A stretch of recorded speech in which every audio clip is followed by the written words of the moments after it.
تاریخ بار دیگر در حال تکرار نقشی آشناست.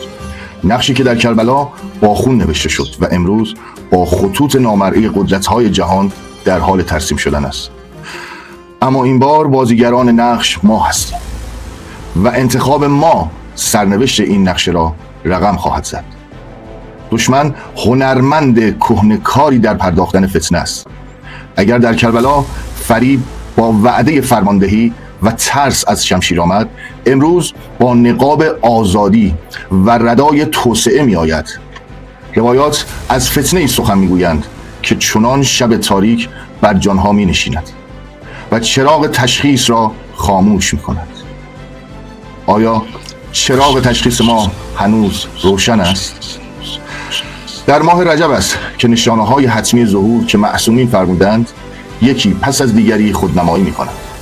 خروج سفیانی، همان فتنه‌ای که جهان را در تاریکی خود میپیچد. سیحه آسمانی، ندایی که حقیقت را بر همگان آشکار میسازد.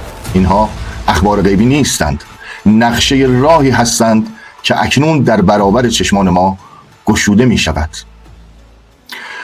در این نقشه گسترده ایران تنها یک جغرافیا نیست، دژی استوار است که بنیانش بر انتظار نهاده شده. هر تحریم، هر فشار، هر تهدید تنها آتش خلوص این دژ را تیزتر می کند. این سرزمین مهد منتظرانی است که بیعت خود با حجت خدا را نه در کلمات که در مقاومتی روزانه تجدید می کند. وظیفه ما در این برهه هوشیاری است، نه واکنش.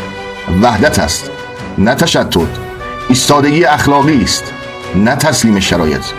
هر قدم استوار ما سنگی است در بنای جهانی که موعود می‌سازد. امام زمان عجل الله شاهد این ساختن است. پس آسوده باشیم، این آشوب‌ها نیستان طلوع موعود است. ما در آستانه بزرگترین تحول تاریخ ایستادیم و ایران پیش قراول این طلوع خواهد بود.